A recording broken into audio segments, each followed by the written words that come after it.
Мир вам, братья и сестры. Сегодня хотел вот станину такую сварил сегодня для тесов.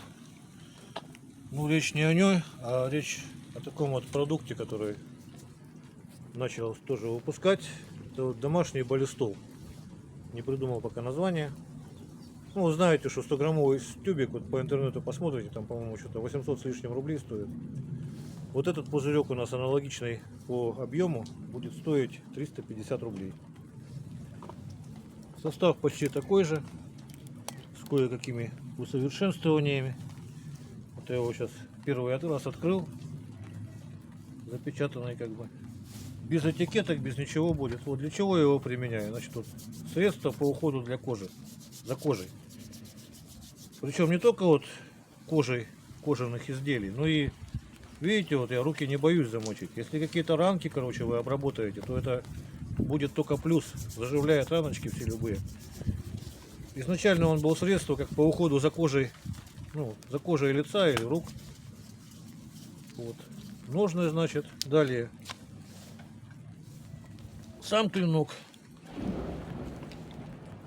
Это и оружие им тоже можно чистить.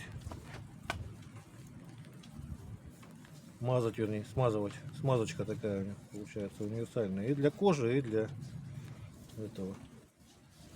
Вот. Ножик. Рукоятка, если смажется, тоже ничего плохого и не будет. Отталкивает влагу. Противостоит ржавчине. Вот тиски сегодня сейчас смажу тоже вот.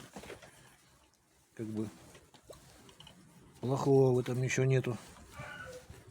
А только хорошо. Вот направляющие помажем тоже.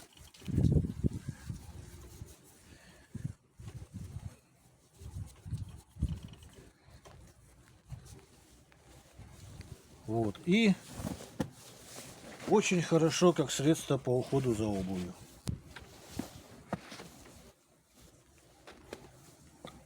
Вот. Руки прям обильно смазали и обувь тоже.